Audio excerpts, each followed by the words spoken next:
Good morning, welcome. Sorry for any delays you might be noticing, but I wanted to let you know we're just waiting for hopefully another one or two people to get logged on and then we'll get started. I won't wait more than just a couple more minutes.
Mhm.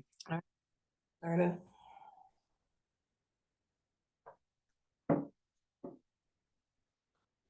Okay. Right, good morning. I am Natalie, and thank you so much for joining me today. I really appreciate you taking the time out of your busy day because I know life is busy, it's hectic, and it's hard to find extra time to do anything, let alone just set aside time for yourself. I want to let you know how much I appreciate that. I am thankful that you're here with me, and I'm thankful that you took the time for you to help you transform into a body that doesn't have to suffer continually in pain. So thank you for joining me. Um, I know what it feels like to be in a body that's in pain, that doesn't always cooperate, that feels exhausted, and you feel like you're carrying the weight of not being believed or understood. It can be very frustrating visiting doctors, seeing people, even family member and loved ones who unfortunately don't seem to understand what you're going through. And so you feel oftentimes very alone. Well, I want you to know that I have also learned how to reclaim my body and to live a life that doesn't involve constant pain. And I want to share that with you. I want to help you to learn how to support your body with compassion, wisdom, and tools that actually work so that you can live and function well. And that is what we'll be doing here in this 3-day transformation. So thank you so much for joining me. So let's go ahead and get started. I've got a presentation prepared here that we will go through and guide us through our day. So welcome to your transformation. So day one is all about resetting your nervous system, because if we don't have a calm nervous system, nothing else is going to work properly. When we deal with the digestive issues, the pain, everything really comes down to the nervous system. So again, we calm the system, we ease the pain, that helps us to begin that transformation. So we're going to take a moment here, and because I know that life is busy, You probably had a hectic morning. Let's just take a few moments here. We're going to take 3 slow, deep breaths just to help us get really calm, really present, our minds clear. So we have the opportunity to really be present and absorb all of the information today. So if it's comfortable for you, you are welcome to close your eyes. Oh, and I will be sending you a handout for today. It'll recap everything. So feel free to take some notes, but I also do have a handout that you'll be given right after this that will cover all of the highlights. Plus, you'll also get the recording of this afterwards. So, again, notes are welcome, but don't feel like you have to write down everything because it will all be provided for you. But so yeah, just get yourself comfortable in your seat. You can leave your eyes open if you prefer, or you can close your eyes. But either way, I invite you to just take your attention inward, even if your eyes remain open.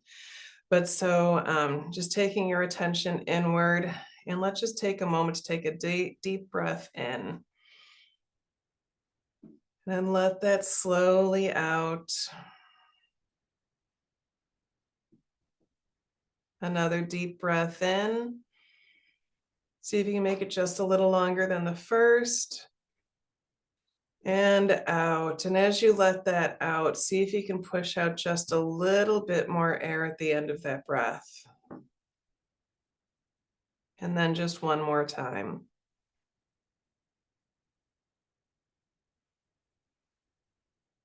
Letting every last bit out at the end.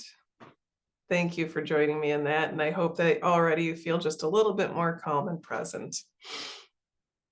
So, I just wanted to introduce myself briefly. I imagine that you have a little bit of familiarity with me from some videos maybe I've done or some communication that we've had. Maybe you've heard one of the podcast recordings that I've done. But my name is Natalie. I've been a massage therapist and educator for over 20 years. I'm also a registered yoga teacher. Unfortunately, I've spent most of my life in pain. Thankfully, finally, for about the last 2 years, I'm finally out of pain. For the most part, I won't say I never have pain, but very minimal compared to the everyday living at a 5 or 6 to now being at a daily, usually a 0, and sometimes maybe I'll hit a 4, but that's on rare occasion and such a change from where I was. So I'm so excited to share with you my journey and how you can also get to that place. But in addition to finally getting myself out of pain, I still do live with classic type Ehlers-Danlos syndrome. I live with a fractured low back and cervical spine up in my neck. I have bulging discs and scoliosis and all sorts of things that, we'll call them normies, but people without a connective tissue disorder can live with and have constant pain. So the fact that I'm able to live with those conditions and move my body in the ways that I do and live and love life makes all the difference. So again, that's what I want you to get to, is being able to live and love life in all of the ways that you want to live and love without your body holding you back.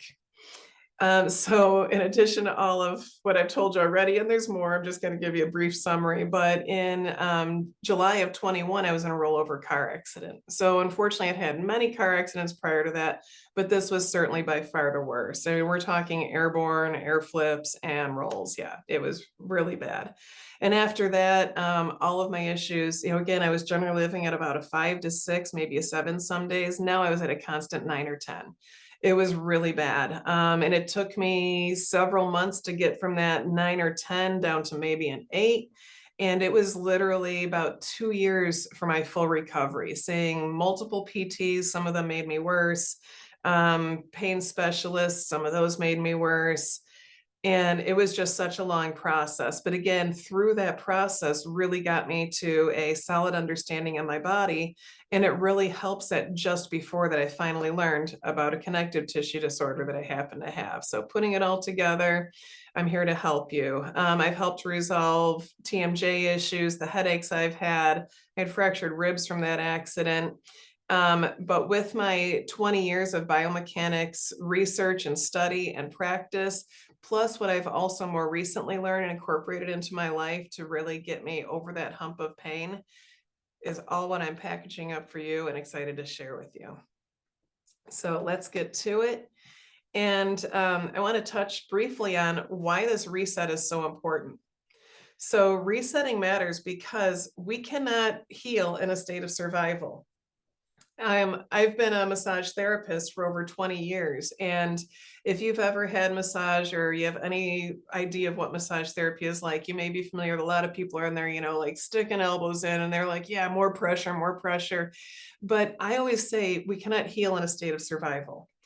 If in that massage or basically anything you're doing in life, your nervous system is taking what's happening to you as a battle, as a conflict, as a struggle, no healing is taking place. Rather, that puts your nervous system and your entire body on guard to protect. And so there is not going to be any possibility of feeling better when you're in that state of survival. So step number one for us is going to be to get your nervous system to start shifting out of fight, flight, freeze, and fawn and into a rest and digest system.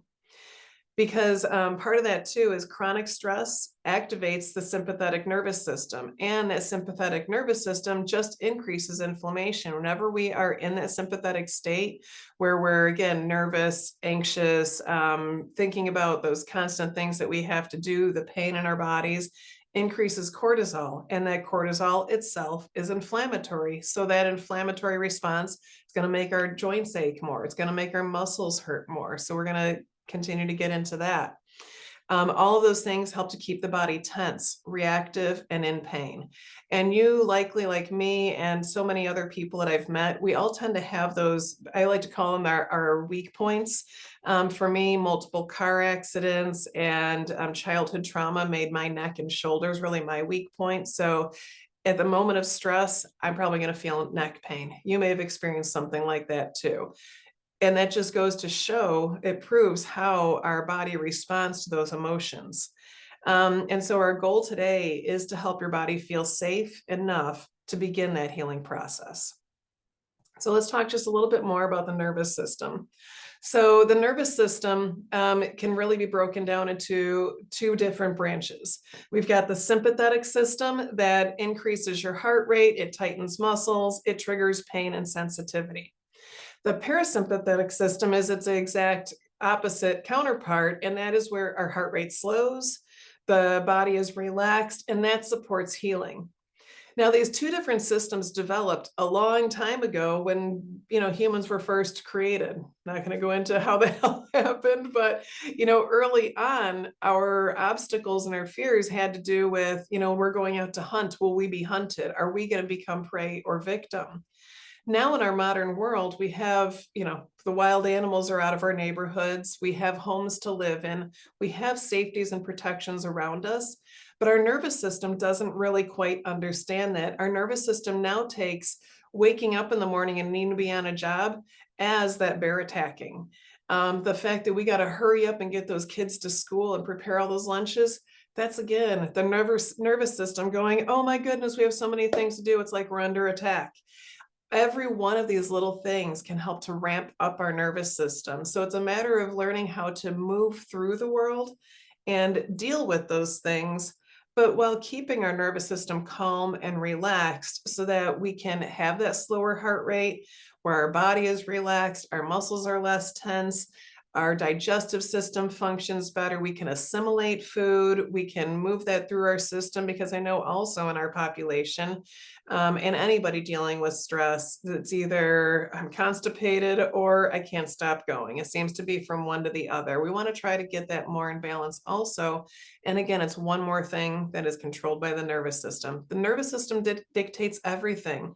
And again, even in massage therapy, when I'm teaching students how to massage muscles to get those to relax, telling them it's not the muscle itself you need to relax, it's the nervous system. Because again, if I'm working on this muscle and I'm kind of beating it up and the nervous system takes it as an attack, it's going to stay tight.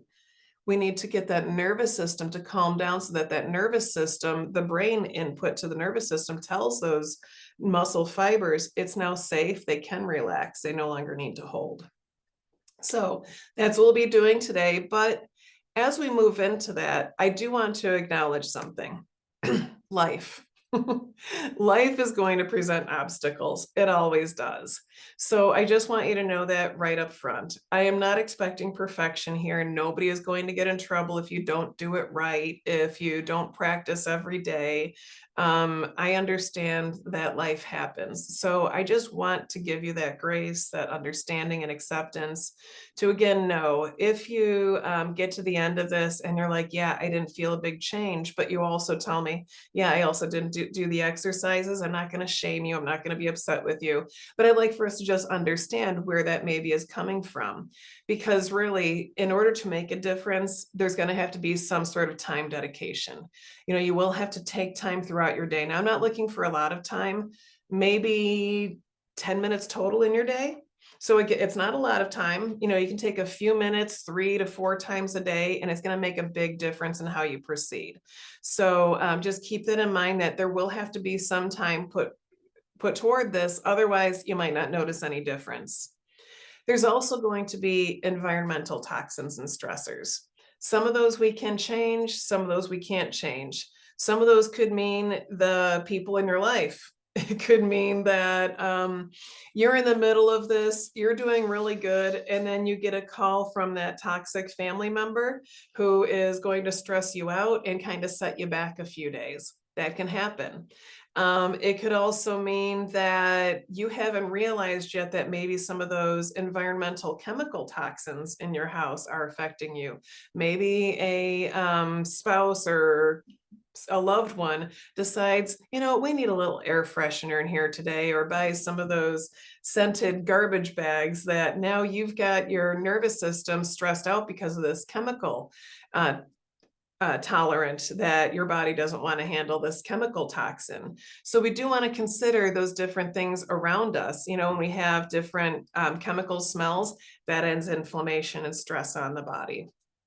So there can also be, again, other mental, emotional stressors, again, our spouses, families, life, schedules, all of those things. So just keep that in mind if maybe you hit a really stressful patch during these next 3 weeks, and maybe you're able to go through the practices and you might just see, what, it was really stressful. It wasn't ideal, but I did handle it a little bit better than I would have normally. Now that's a huge step in the right direction. So again, just acknowledging those things, knowing that this might not be like, wow, it was beautiful, it was perfect, and I am amazing right now.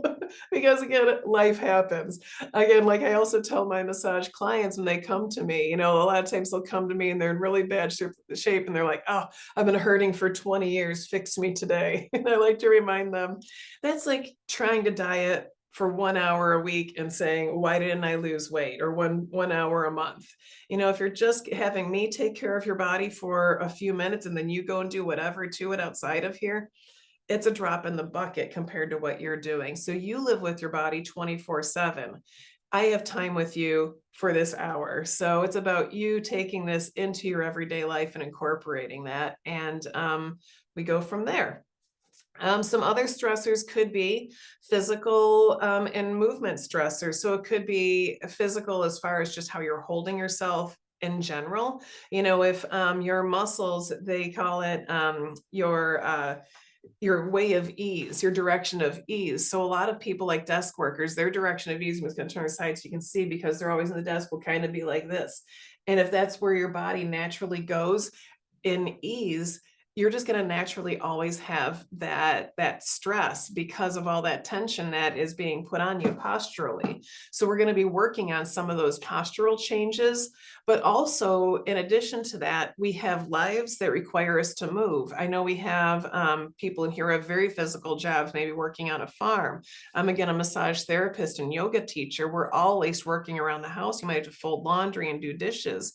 And I know for me, when my neck pain was really bad, even just doing dishes and looking down at the sink would cause tears because it hurt so bad. So we're going to talk about, how do you move better in your body to be able to move through all of those things in your day to end up with less pain during and also after. Another thing to consider are food toxins. A lot of us are taking in things every day that unfortunately add to our inflammation. Now, food is a really big topic. I'm just going to touch on that briefly in here because this is just 3 weeks. We've only got 4.5 hours, something like that, total time together. That's why I have prepared also a bigger program that will have a much bigger nutrition piece, exercise piece, more mindfulness, all of that stuff, where we really dig in a lot deeper. So I want you to know, if any of this feels like, well, that was just so superficial, I feel like we just got started. You're right, because we only have so much time to cover so much. But if you're really enjoying what you're hearing, I hope that you will stay tuned for that next piece. And of course, being that you're all new, you're going to have a great invite into that and a fantastic discount to join. So moving on. Before we get into those postural movements, we're going to be doing that really soon. I do just want you to also consider some food for thought, and what a name when we go into you are what you eat. So there are some adages that I really agree with. There's some adages that are really bad, need to be done with, like no pain, no gain. We don't need pain for gain. But you are what you eat, that's a pretty big one. If you're taking in natural foods, you're eating things that, again, that come right off the vine or right off the plant, those are going to be really good for you.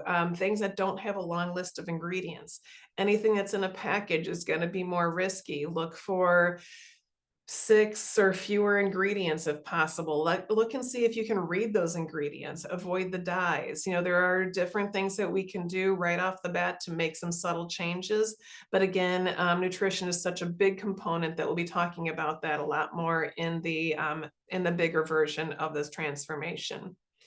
But that also leads me to, you are the company that you keep. And in this regard, I don't want to talk about just the people you surround yourself with, which is a huge part, but also when I think of the company you keep, it's what are you surrounding yourself with in your physical environment, but also in your auditory environment. When you say leave work, maybe you're doing some good things for yourself, like maybe you try meditating in the morning and practice some mindfulness, but then you get in the car and you're listening to some really hardcore rock where they're just saying, I don't know, they're being kind of violent and aggressive in their language and tone. That's going to change your nervous system. Our nervous system responds to all of the input we give it. So thinking about, when you're stressed, more calming music, maybe no music at all, maybe skip the words in music and just do something calming and instrumental. Avoiding the people who bring you stress. If you know that talking with that person is going to stress you out, don't. I have had people in my life that people that society tells us they're supposed to be in your life. For instance, my mom. If your mom is your biggest abuser, you might have to tell her, sorry, Mom, I can't really talk with you anymore. Give me a few months. You can email me. You can text me, whatever works for you. We're down to email alone because I even felt the stress level come up from seeing that name in a text. I am doing so much better now. That is part of calming my nervous system, is being able to be fully me without that judgment in my life. So again, that's just food for thought. I'm not telling anybody what you have to do, but just things to consider in how you might find better ways to help yourself progress. So just consider, what are you surrounding yourself in? All right, so with that, I want to move on with just demonstrating a little bit what postural awareness looks like. So let's take a look at this slide briefly, and then I'm going to show you what that looks like in my body, and I'd like you to try to feel that at the same time in your body. So this first image on the left of your screen is very common. There's a good chance, no offense, you're probably sitting that way right now. Most people do. It is really about that direction of ease. In our body, we have postural and phasic muscles. I'm just going to touch on this briefly, but some muscles, like as soon as you want to get up, those are the postural ones. They're going to be on. They're going to hold you up. But it's really those phasic muscles that help us in that better position that we see on the right. And those phasic muscles aren't as strong, they aren't as willing to work. We kind of have to tell them to do their job. They won't otherwise. So that's why we can sit up, but we might just kind of be like, eh. Or we can sit up with good posture. So I'm just going to turn for a moment and just kind of show these so you can feel them, but then I'll also stand and show you. And so if when I stand, you'd like to stand also, you're welcome to, but don't feel like you have to stand. It's all about your comfort today. So as I turn to the side, what I want you to see is, again, when we are on that first slide to the left, it kind of has that the head is rolled forward. And I encourage you too to try both positions, but be careful exaggerating the bad position, because I know there have been times when I'm teaching and I exaggerate that bad position, I leave myself in pain. So just go into it with a little bit of ease, do it gently, and then don't stay there long. Just get a moment to feel it. But so in that first position, yeah, the jaw kind of comes forward. When we do that, you feel the back of the neck collapse. You can feel that pressure at the base of the skull. And that's, again, where most of us end up being, because we are on our phones, we're on that computer, and we got that rib cage. So then the next one is shoulders forward, the back of the rib cage back. All of that plays in together. And with that, once that happens, if you're in that position, you'll feel how the pelvis now wants to roll forward. So nothing is in that good alignment. And so with that, what we want to do is change that to where now we are bringing that chin forward. But as we bring it forward, we're not going to bring it to the sky. We really just want to think about underside of the chin parallel with the floor and ceiling. So we got the underside of the chin parallel with the floor and ceiling. Then when we come down to the shoulders and the rib cage, what I like to say is, so when you're in this position, it's kind of like we've got this U up here. We want to change that to the reverse of the U. We want to think about heart forward and shoulders back. So when we do that, if you bring your palms up like you're holding a tray at either side, you feel what that does to your shoulder blades on the back of your body, how those are held there. And if you look down at your body, you'll see right away, chest is forward, shoulders are back. So with that, I invite you, anytime you're going to do something, go there, feel those shoulder blades drop down, hold them there as you bring your hands forward. We can't hold them there. It's just, again, kind of that like laziness, letting go that brings us here. So that's a practice. Turn those palms up, practice there.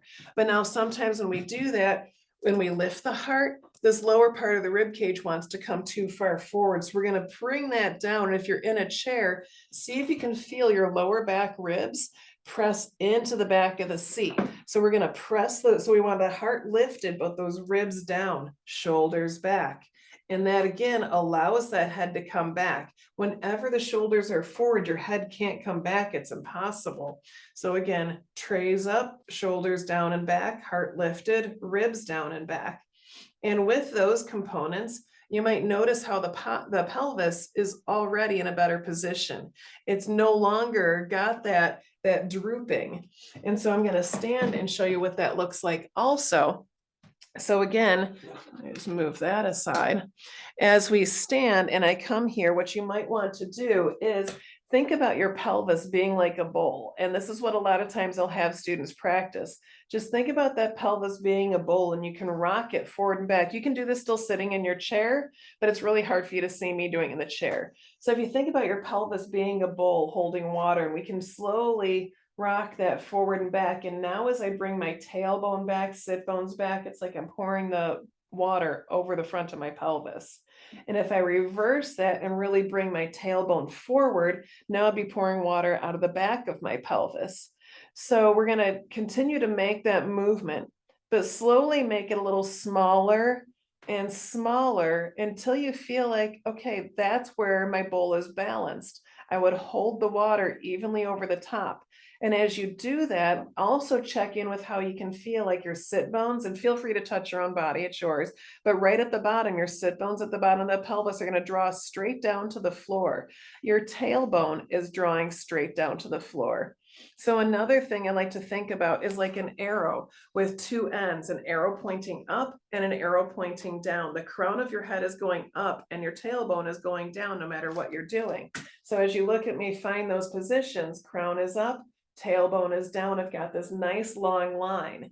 And depending on what your work is, you know, if in massage therapy, if I need to reach for something, I am still going to have that arrow off the top of my head, arrow down off of my tailbone pulling down. That is going to keep my chin tucked, back of the neck open. and my pelvis in the right position to keep that subtle core engagement going on here. As you notice when you pull that tailbone down, and I'm not saying forward, we don't want to go to forward. We just want to go down to the floor. You can feel those lower abdominals engaged just above the pubic bone. You feel that? That's good. That is the start of core engagement. That's not all of it. Next week and the following week, we're going to be doing a lot more physical practice. We'll be taking that onto the floor where you'll really feel what core engagement is like. But this is a really good place to start that. But so now that you've seen it, we are going to do a little bit more practice. But so I'm going to talk a little bit more about why we're going to do that. So diaphragmatic breathing and or longer exhalations are a great way to activate the parasympathetic nervous system. Next week, we'll talk a lot more about diaphragmatic breathing and how that works, but you may have heard about the vagus nerve, and the vagus nerve is known as vagus because vagus means wanderer in Latin, and it's known as the wanderer because it wanders to so many different places in the body. So it's actually a cranial nerve, which I don't know if you know what that means, but there are only 12 cranial nerves. So it means it's not actually coming like most of our nerves come down through the spine and then out to our organs. This is directly from the brain to these organs. So it is a cranial nerve that goes to our heart, our liver, our intestines, our stomach. So that's why when you're stressed, immediately the stomach starts going because they have a direct two-way connection one to the other. So if we can simply either start breathing diaphragmatically, we can calm that vagus nerve, or we allow for longer exhalations. So the longer our exhalations are also tell the nervous system that we are calm, we are not being attacked, and we can relax. So in this practice, what we're going to be doing is activating the parasympathetic nervous system to calm down our body. But we're also going to be working to reduce muscle tension, lower those pain signals, and promote calm and clarity in our body and also in our awareness and how we are moving and holding ourselves.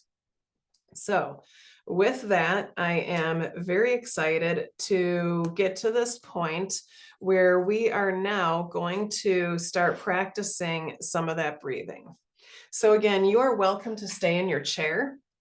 You don't have to get up. I'm going to stay seated just because, again, I wanted today to just be a little bit more mindful and a little bit less like, we're moving around too much because it's where we're starting. We gotta crawl before we walk, right?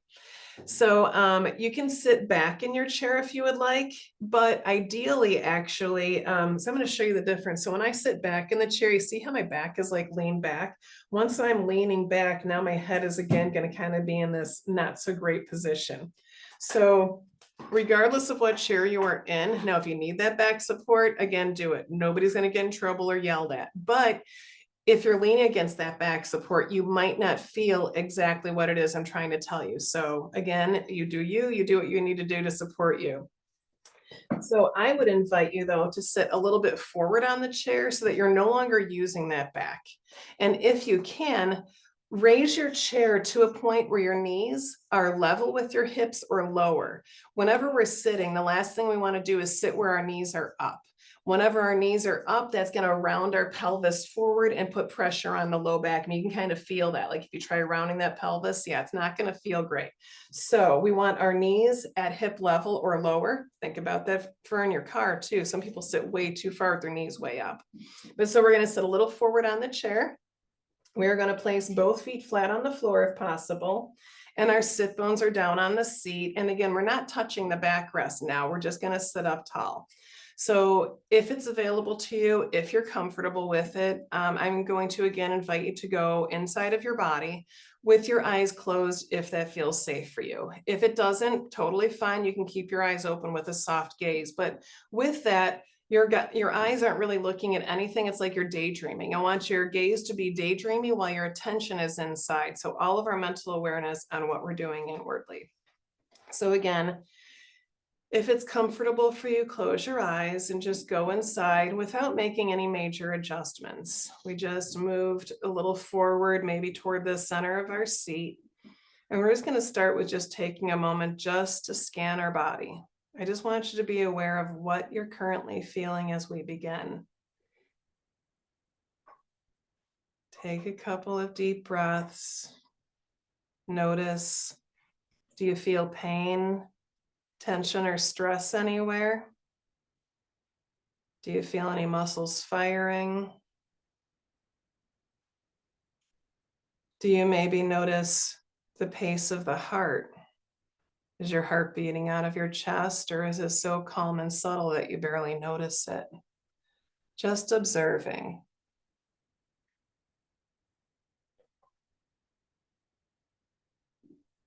Now, as you continue breathing, I want you to begin thinking about your breath, bringing your attention to the base of the nostrils.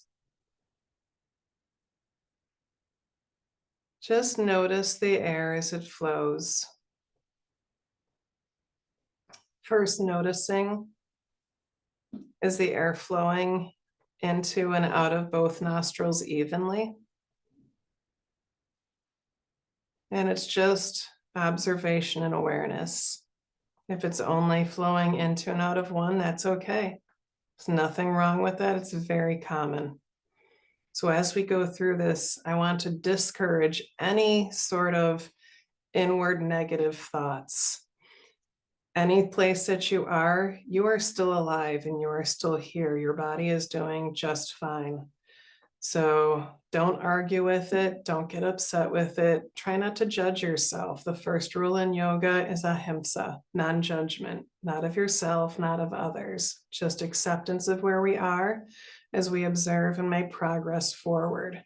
So again, just observing that breath, maybe noticing how as you inhale, the air is cool and dry. As you exhale, the air is warm and moistened.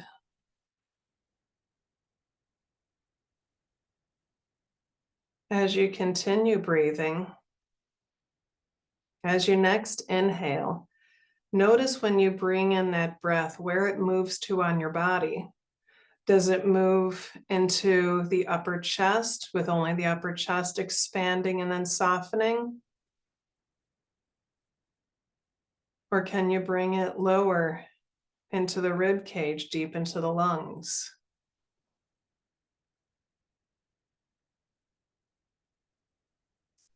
If you would like, if you're unsure where the breath is, one nice, easy way for most to feel where the breath is, and if you're able to bring it deep into the lungs, is to give yourself a low self hug.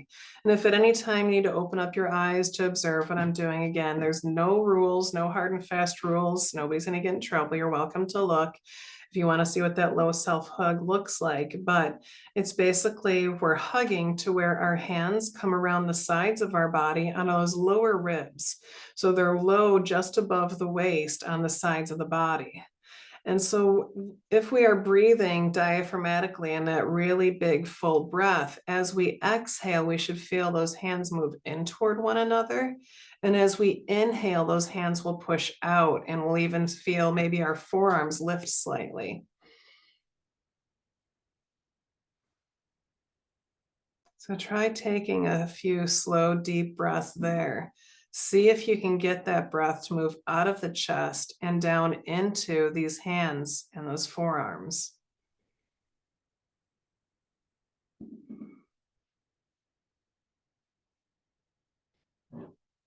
Let's take another deep breath in.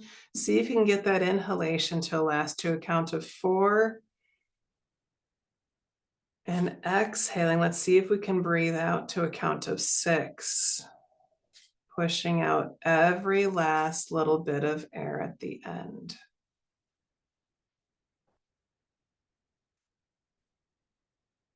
Now I invite you to continue breathing that way for as long as you can. And again, check back in with the breath anytime you might need to check that.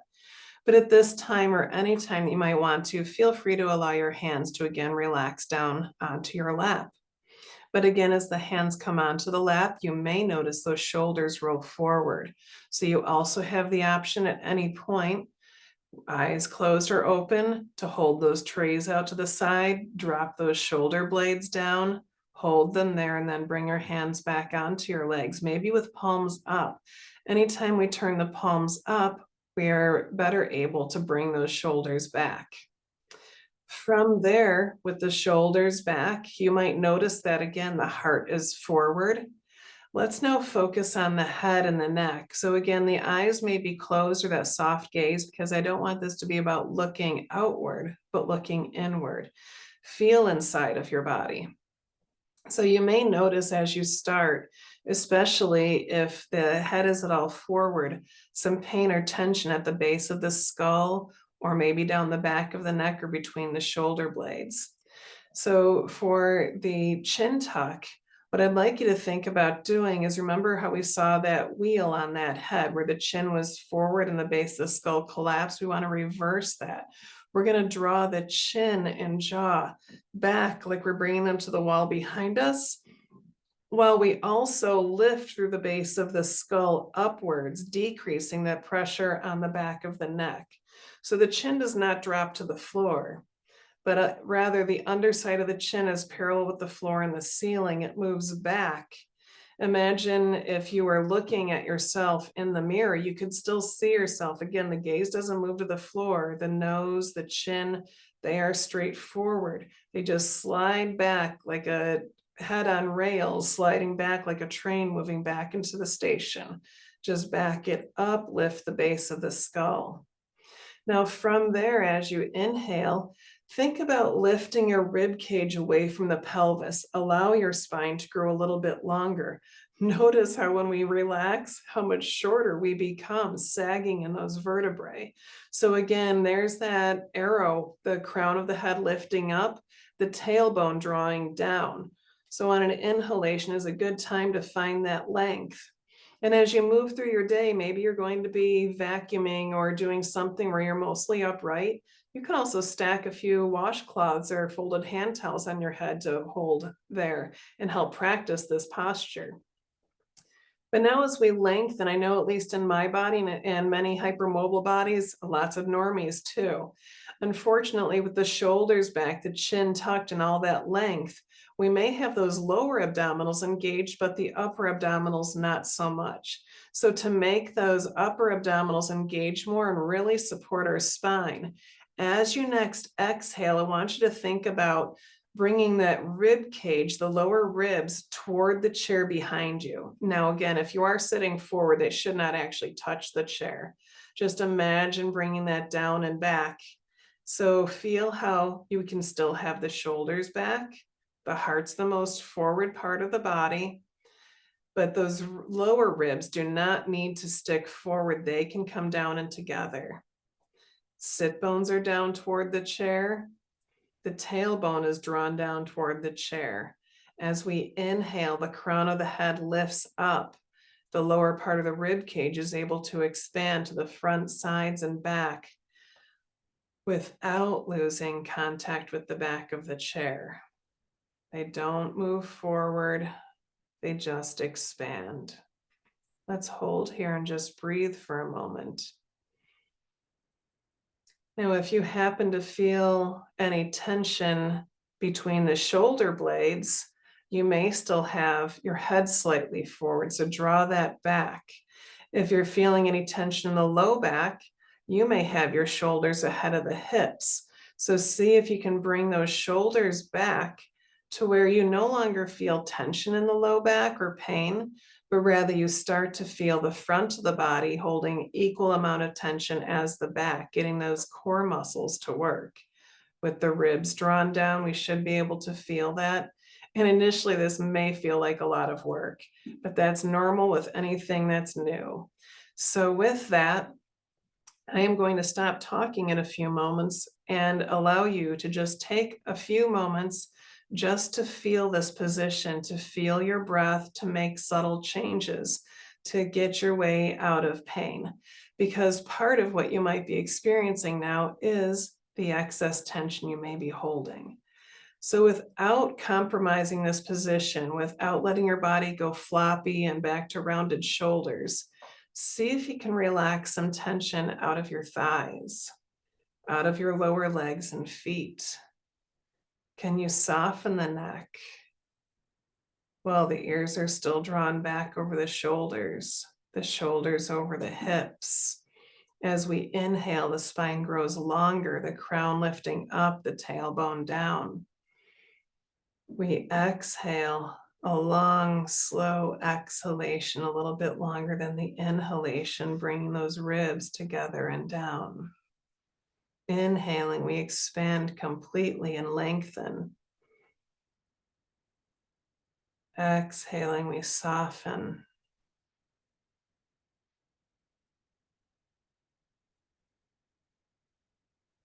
So our inhalations are all about creating length and space. Our exhalations are about engaging the joints and releasing excess tension. So as you continue breathing, notice if there's anywhere in your body that is still holding any tension or pain. I invite you now to bring your breath into that place, wherever you may be feeling tension, pain, pulling, or discomfort, and allow your breaths to be in that place. Breathing as if you no longer have a nose, but rather that thigh or neck, wherever that tension is, now does your breathing. The cells there drawing in vibrant healing energy to revitalize and heal. The exhalation softening the tissues, allowing for the circulation, the nerve impulses to be free. Continue breathing that way, letting it go.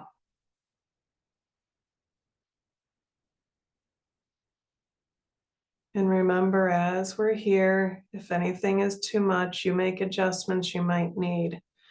Maybe you're feeling a little bit of fatigue and want to slide a little further back in your seat to feel a little bit of support at your low back. Just if you do so, do that without compromising the rest of the position. Try not to drop your shoulders back there and let the head come forward.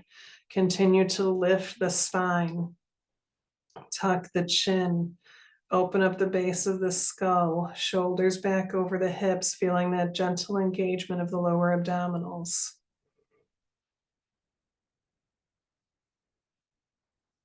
Breathing through, releasing unnecessary tension, softening the forehead and the space between the eyebrows.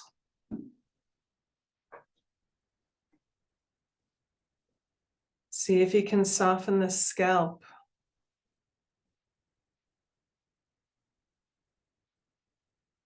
And bringing that around to the base of the skull. Soften the ears, the chin, and the jaw. Allow your tongue to be heavy in the mouth, knowing it's okay if the front tip still touches upwards. Can the back settle down? Can you allow a little bit more space in the jaw?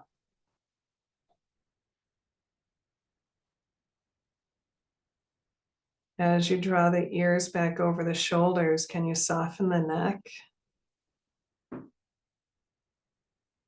And with each exhalation, allow the shoulders to drop a little further from the ears, relaxing the upper traps and neck.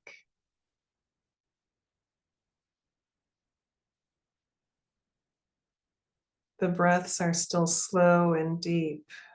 Breathing in, 2, 3, 4, and out, 2, 3, 4.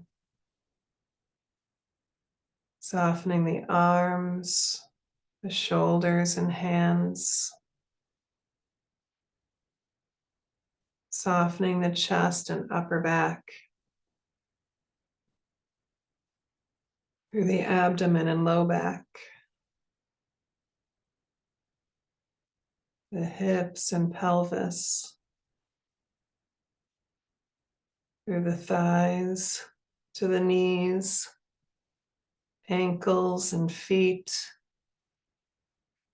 all the way out to the tips of the toes.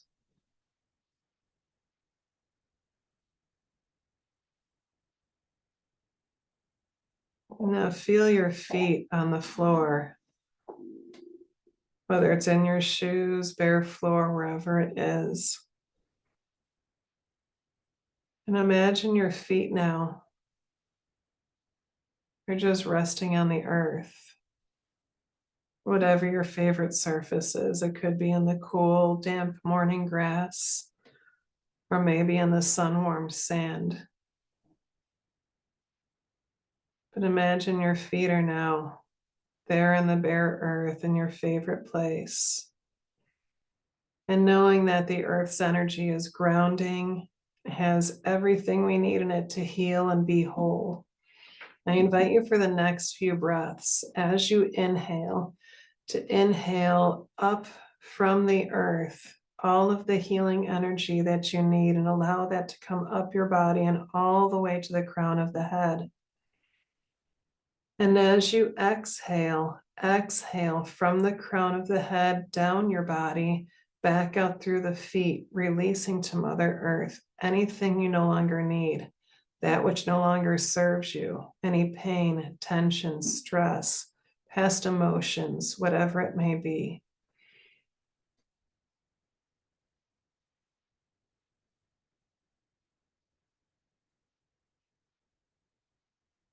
You no longer breathe the air, but we breathe with the earth, her healing energy revitalizing us. She's been here longer than any of us. She'll be here longer than any of us. Our first mother, we can always rely on for support, where we can always be held, recharged, that inflammation removed. Each inhalation drawing in from Mother Earth as if you are breathing together, exchanging that energy, knowing she is willing, ready, and able to absorb whatever you no longer need. She takes it in and neutralizes it, sending it back as vibrant, healing, clean energy.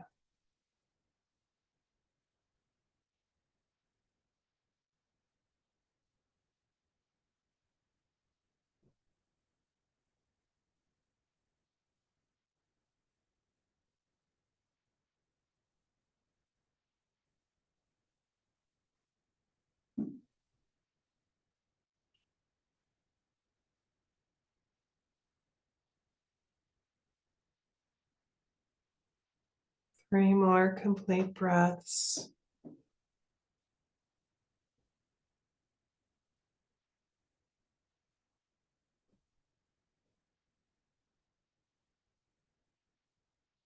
Allow your exhalations to be long, slow, and complete.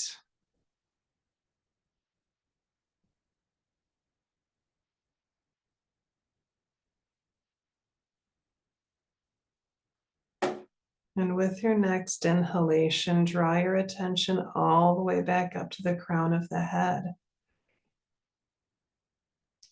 When you feel ready, invite your attention back into your body. Maybe beginning to wiggle your toes and or fingers. Maybe beginning to gently rub your fingers against one another. You can allow your eyes to remain closed as you even just bring your hands together and gently rub your palms one against the other. Do it slowly, not just for heat or about touch, but allow your right hand to maybe investigate your left hand for a moment. Like a newborn child that had no idea this was their hand, allow your eyes to remain closed and just feel and appreciate your body. It's been with you for all this time and we demand a lot out of it. And then using your left hand to investigate the right, feeling the front and back of the hand, observing maybe any calluses or worn spots, the hardness, maybe how soft they are and how well you take care of them, just honoring your body for a moment. And let's bring them together. We'll rub them together a little more quickly now, create a little bit of heat in the hands. And I like to close by cupping those over the eyes, blocking out all of the light. So no pressure on the eyes, just cupped hands. And take a moment to draw that vibrant healing energy from the palms into the body. Allow that light to fill you, moving into all corners, pushing out any darkness or stagnation. And when you are ready, slowly open your eyes into the palms, letting the light slowly peek back in like the first rays of the morning sun. And we'll release the hands. Thank you. I hope you enjoyed that. And I would like to just take a moment for you to just consider how you feel. Hopefully you feel a little bit different now than you felt when we first began, when we first started. Hopefully you feel a little more calm, a little more relaxed. Feel free to sit back in your chair. So what we just did was here in the presentation, we've got the body scan that we did. So we did some centering. Really, anytime you take your awareness to the here and now, that's centering. It's just being aware of what's happening right now and in front of you, as opposed to thinking about the past, the future, any of that. So anytime you can do that, just think about bringing your senses in. If you're feeling stressed throughout your day and you can come up with nothing else, simply pause and think, okay, what am I smelling? What am I hearing? What am I feeling? Feeling the air against your skin. Is it cool? Is it warm? Do I feel the sun on my body? Do I feel the grass beneath my feet? What do I hear? Birds chirping? What do I smell in the air? All of those things, just taking a moment for that can also help to really calm your nervous system. Also deepening and lengthening the breath. Let those exhalations be long. Anytime, again, you're feeling stressed, let those exhalations be long. So we did a full body scan and relaxation.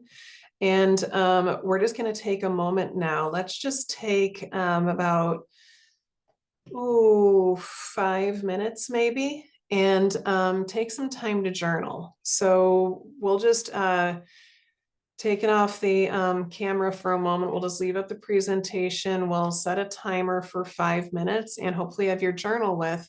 Take a few minutes now just to write about what that felt like to be in your body and what sort of changes you've noticed from where we began to where we currently are.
Welcome back. And just know that at any time you are welcome to put anything you need to in the comments. If you have a question that comes up, you can either jot it down on your paper on the side, put it in the comments. And at the end of this, we will open up for discussion to see if you have any questions or comments. And you can always email me later as well.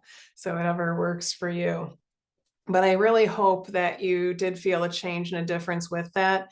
And it's something you might start incorporating into your day. But I know that can take some time. You need some quiet, you need some calm to do that much. I get it. It can be challenging, but maybe either in the morning or at the end of your day, or if you're really stressed and you just say, forget all this, I'm doing this instead. Great, do it. It will help. But if you don't have time for that, I also wanted to share a couple of maybe easier to remember and utilize during the day breathing exercises. And these are things that I do recommend that you sit still and just do. But depending on what you're doing, you might be able to do that activity and these at the same time. For instance, again, as a massage therapist, if maybe I've got a lot of just life happening and I'm feeling a little stressed, I can just practice these breathing techniques as I do that work. If maybe you're just folding laundry or something. Now, obviously, if you are trying to think about something else that you need your focus, you're not going to really be able to do this. So you can only do these during an activity that really does not require your attention, something that's just sort of mindless you've been doing forever. Um, that doesn't necessarily mean driving. Please don't let that be mindless. But so one of the exercises here on the presentation, let's get back to that, would be box breathing. So box breathing is all about just breathing. It's called box breathing because it's 4 equal types of breathing. It's got 4 equal sides. So with box breathing, we are going to think about inhaling for 4, holding for 4, exhaling for 4, and then again, holding for 4 before we again inhale. So we are going to take a moment and practice that. So sitting whatever way is comfortable for you. I always find sitting up tall makes it easier to breathe. So let's just practice just 3 rounds of that. So we'll inhale for 4, 3, 2, 1, and then hold 4, 3, 2, 1. Exhale 4, 3, 2, 1. Hold 4, 3, 2, 1. Then inhale 4, 3, 2, 1. Hold 4, 3, 2, 1. We'll breathe out 4, 3, 2, 1. Hold 4, 3, 2, 1. Then go ahead and breathe in. So that is box breathing. And with that, again, you can pretty much do that anytime. It just takes a little bit of mindfulness. And so that one's pretty simple and a pretty popular one just because of its ease. You only have to remember 4. 4 in, 4 hold, 4 out, 4 hold. The other one there is a 4, 7, 8. So it's just a little bit more memorization, a little bit more counting. But with that, it is just also a little bit more effective because again, anytime we make a longer exhalation, it calms the nervous system further. In fact, in yoga, we have the sleeper's breath, and that is known as 2 to 1 breathing. 2 to 1 breathing can be fairly challenging. This is kind of similar, but with the hold, for whatever reason, it makes it a little bit easier. But this is the type of breath that is so calming, it will help you to go to sleep. So if ever again you're going to bed at night and you can't sleep, I suggest focusing on your breath and again, doubling those exhalations. So with this one, it's going to be breathe in for 4. We're going to hold for 7, and then we're going to exhale for 8. So let's go through 2 rounds of that and see what that feels like. And just notice what happens in your body as you do it. You might notice with that double exhalation, that 8 count exhalation, how your whole body just kind of goes, huh. Because really what we're doing in a physiological sense is we're kind of like starving the cells, the extracurricular cells, if you will. You know, the primary cells, the ones that we need for survival, they're going to get all the air they need. But all of those cells, like in our limbs, our fingers, our toes, they're going to be like, oh, I don't have enough. I'm sleepy. I'm going to relax now. That's kind of how it's happening. I love talking for the body. I'm sure it's exactly what it's saying inside. But so we're going to start again with breathing in. That's 4, 3, 2, 1. We're going to hold for 7, 6, 5, 4, 3, 2, 1. And let it out slow for 8, 7, 6, 5, 4, 3, 2, 1. Then breathe in 2, 3, 4, hold 7, 6, 5, 4, 3, 2, 1, and out 8, 7, 6, 5, 4, 3, 2, 1. And just let your breath return to normal. How does that feel in your body? Do you notice even a little bit more calm now?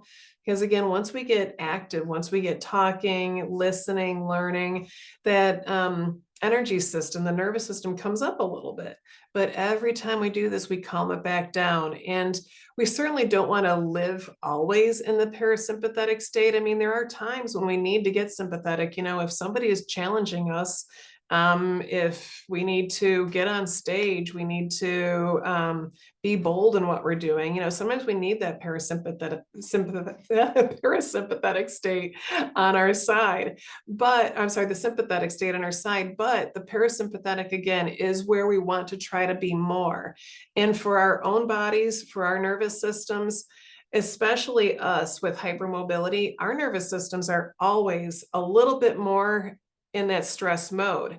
The problem is for us, so in everybody, our nervous system receives input for proprioception. So proprioception, yes, it's a big word, but basically what proprioception means is it's your body's internal way of knowing how you are. So without, touching things, your body kind of knows, are you standing up? Are you laying down? What's happening inside? And our proprioception comes from 3 different places. So those 3 places, 2 of them are your ears. So inside our ears, we've got little stones and some canals and going in different directions, and wherever those stones land, help your body know, are you laying down, are you vertical, whatever. And then also from our eyes, just when we look, our eyes help tell our body, are we looking forward, are we laying on our floor, whatever we're doing. That's 20% of the input for our proprioception. 20%. That's out of 100%. 80% of the nervous system of every human's body is supposed to be getting input from our tendons and ligaments. But guess what? If you're hypermobile like me, your tendons and ligaments are not giving the input they should. So I need to bring rubber bands for my next classes, but I need rubber bands. I love rubber bands for demo. But so I always think of our rubber bands, tendons and ligaments as being like rubber bands. So if you've ever seen one of those bungee cords that's really thick, dense rubber where you really can't move it, it's one of those black, heavy ones. That's what our ligaments should be like. That's what a normal person's ligaments are like. And so that is being pulled taut from bone to bone. And that tautness being pulled bone to bone tells, again, the nervous system, the brain, this is the position of that joint. For us, that what should be taut is now just kind of like a loose, wavy rubber band in there. You can imagine almost like those joints are brought too close together, but really they're far apart and it's just loose and wavy hanging there. So there's no input there. And because of that lack of input, our nervous system is always just a little bit more on edge going, where are you? What are you doing? Is your head falling off? Is your shoulder falling off? Your joints aren't tight enough. What's happening in your body?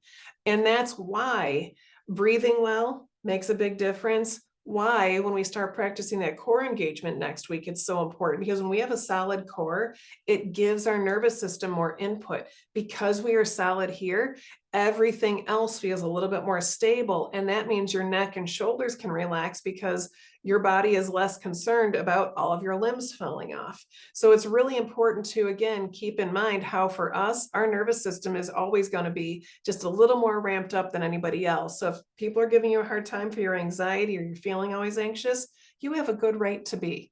Not that we want you to be. That's why we're giving you these calming techniques. So we're going to have you calm your nervous system as much as you can, doing your best to keep it in balance. But we are also going to then start adding pieces to add more stability to our body that will also help further calm our nervous system and create that stability so that our muscles can also relax. So I hope all that's making sense. I know it's a lot of information, but we are getting to toward the end of today, and I just wanted to add a little bit of another quick self-help technique that's really easy to do and one of my favorite things. So there's really two different ways you can do this. One is a little quicker and more my favorite. So I like to start with what I like to call okay fingers. So and I have that all listed here in that next slide, but so we're going to start with okay fingers. And those okay fingers, you're going to bring around the hard cartilage of your ear. So just around, not the earlobe where you'd normally have that pierced, but that hard cartilage. And I like to kind of pinch around there, but gently, not just firm, but gentle. And think about doing 3 circles forward. And look, my eyes are already closing because it's like immediately calming. And then think about 3 circles back. Now, ideally, you would do this on both sides at the same time. So feel free to do both. Feel free to feel how nice that is, how calming it is. That is a direct link to your nervous system. I'm sorry, a direct link to your vagus nerve, I should say. So when we massage that, the brain is totally relaxed. Your heart relaxes, your blood pressure is going to calm down, your stomach relaxes, your intestines relax, everything feels better. So we've got that with just the 3 times forward and back in the hard cartilage, or you can even just go around all of that softer cartilage around the ears and just rub for about 30 to 60 seconds.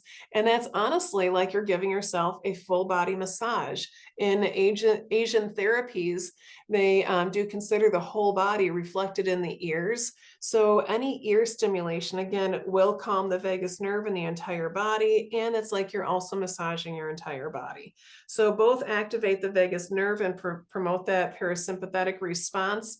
And you can try those anytime you feel tension or overwhelm, anytime your hands are free, but maybe the breath isn't working. But if you incorporate that too, I always like a double whammy. So do yourself a good double whammy, do the breathing and do the air rub at the same time. So as we wrap things up here, so I would like to just take a few more minutes to reflect. And I'm going to actually come back to this in a minute. We're going to end with a few questions, but also a little bit of journaling. And these are going to be the reflection prompts. I'll pull them back up in a minute, but I think I want to talk about the next slide before we pause for that. But so staying here for a moment.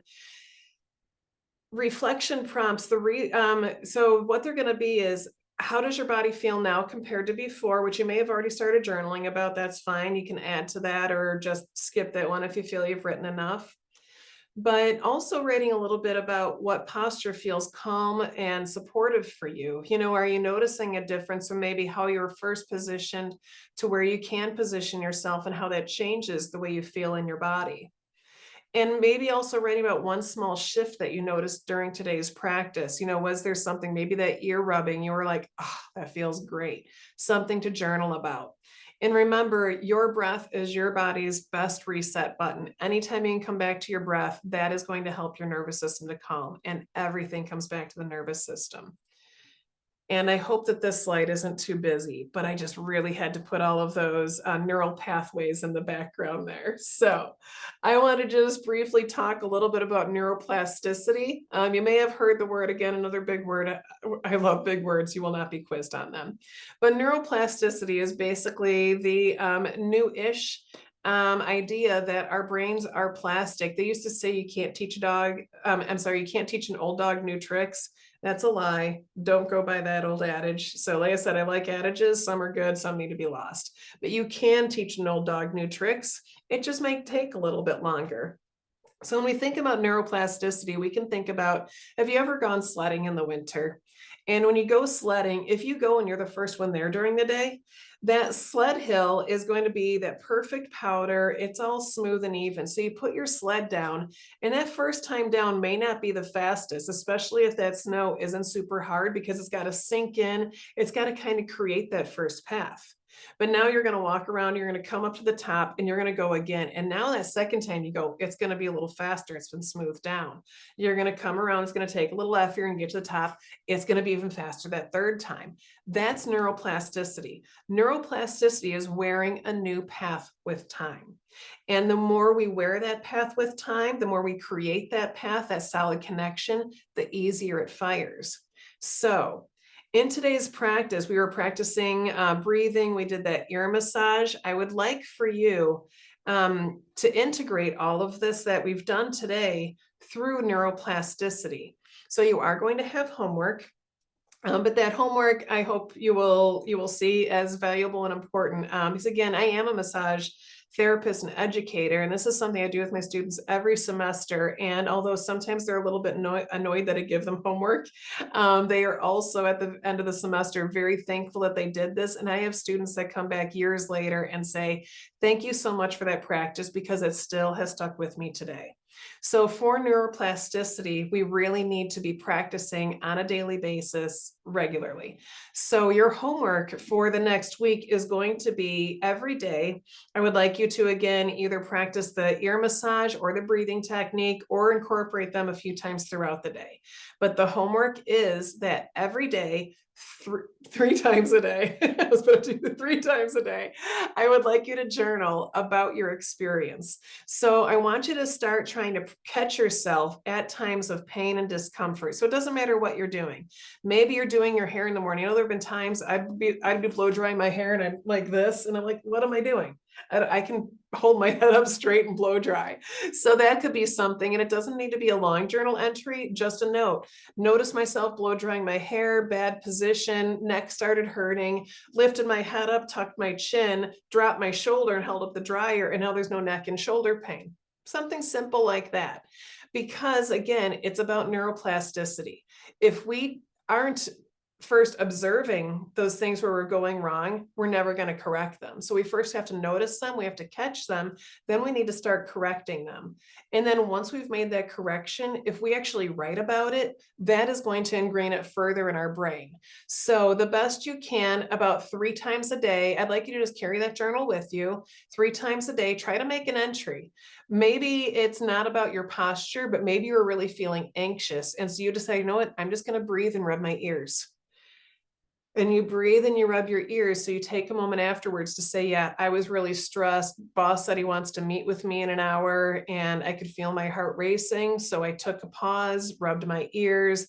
Now I can feel this calm and I'm ready to handle that, whatever it may be. So again, they don't have to be long. You're not going to be graded on it. It's just for your observation. So you can go back and see the progress you've made and also imprint that into your mind, creating those neural pathways, creating that neuroplasticity. So all of this becomes more easy and you'll just be moving through your days and eventually you'll just be going, oh wait, Natalie, and correcting yourself without even thinking about it. So let's now just go back to these reflection prompts. And I am going to give you, let's just say 7 minutes. It's 9:23. I'll give you right till 9:30 to do a little bit of writing. I will mute myself in a moment. So I'd like you to write about those things just a little bit more. If you need to practice a little bit more, use the restroom, whatever. We'll come back on right at 9:30 just to see if you have any last questions or anything. And then we'll wrap it up for the day. Thank you so much. And I'll see you again in about 7 minutes.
Welcome back. So I just wanted to talk briefly about what to expect next week. And so next week, we're going to talk more about how the core is the key to safe movement. And again, a lot of that is about your nervous system input. We are going to go over diaphragmatic breathing because although today we started to touch on it, that was really just the starting touch on it. We're going to get a lot more into it because I really want you to understand how to really breathe diaphragmatically. And I want you to know right now that if you look at any videos or you see a TikTok on diaphragmatic breathing, unfortunately, a lot of people are teaching it incorrectly. And I want you to know that it has nothing to do with laying on your back and putting a pillow on your belly. So there are a lot of people that call that diaphragmatic breathing. It is not. That is belly breathing. And so we'll talk more about that next week, but don't worry about practicing belly breathing. If anything, if you want to practice diaphragmatic breathing, try that low self hug. And again, we'll do more with that next week. And we are going to bring that core engagement and breathing diaphragmatically together and how you move with that. Because I don't know about you, but I spent so many years trying to figure out, I'd go into one class and they're like, okay, we're going to work on the core and round our back and flatten your back to the floor and engage your core. But then how do you get up and move in that position? Like I can't with a flat back, nor should we. Our back shouldn't be flat. We have curves for a reason. So again, we're going to go over all of that next week and bring that together with movement so that you can start engaging your core while breathing well and moving well from that solid core. Next week we will be on the floor, so be prepared in a space that will accommodate and keep you comfortable, mat on the floor. Doesn't have to necessarily be a yoga mat, doesn't need to be sticky. We won't be doing any standing type poses where we need a sticky mat, but an exercise mat, carpeted floor, towel, whatever it is. And don't worry, as we engage the core, none of this is going to be about planks, crunches, or pain. So everything will be laying flat on our back. There's no neck engagement as far as like strain. There will be neck strengthening, but not strain like you might have experienced in other classes where you're moving your head or lifting your head with crunches and stuff. It's not at all like that. Believe me, I am all about safety because again, after resolving a lifetime of pain, I don't want it back. And I certainly don't want you to have it. So, and I deal with neck, shoulder, and low back issues, like I said. So I'm going to do my best to keep you pain-free as you learn how to engage that core and how to move safely. So I hope you're as excited about next week as I am. And again, we'll bring that into week 3 as well. And we'll continue to build on that. But integration starts now. So as you're thinking about integration, again, it's all about bringing what we are doing into your body. So if you leave everything on the table, if you leave it all here with this workshop and you forget about it until next week, you're not going to see those changes. It's all about integration. So we're going to wrap it up here. We're going to close out with some questions, but once we are done, rather than just, obviously you might have something you have to run and do, and that's okay. But if you can take a moment to just take a few moments to breathe, integration. If you've ever taken a yoga class and at the end, they always finish with relaxation. Do you know that that's considered the most important, even if it is also the most challenging part of class? And that's because when you finish anything, if we just go onto something else, we forget most of it.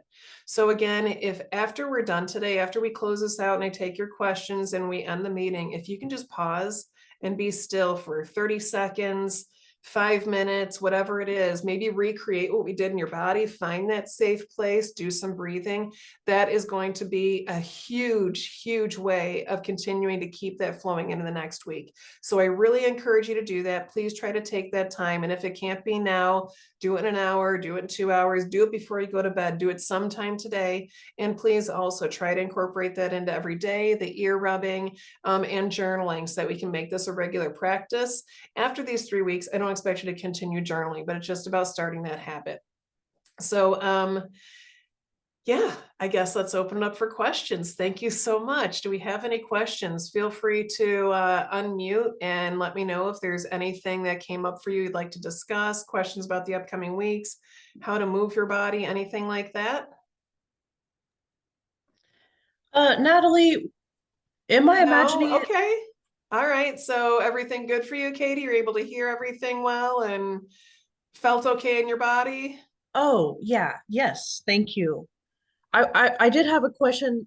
Did I read, do we need a medicine ball or was it just a yoga mat next You week? know what? Actually, give me 1 second. I'm having a hard time hearing you. Or 1 second. We're getting that audio taken care of because I know you're talking, but it was really faint. I'm in a studio and they are helping me out with my sound. So 1 second, and he'll make sure that I can hear you in a second.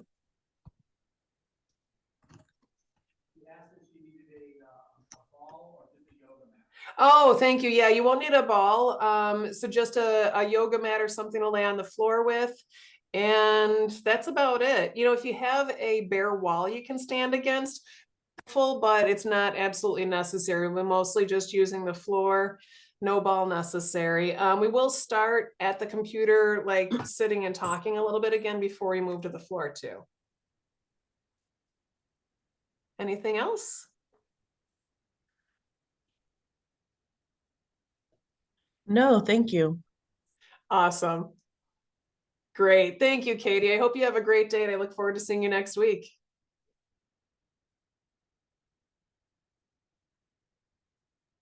Thank you. Thanks. And then we can end the meeting.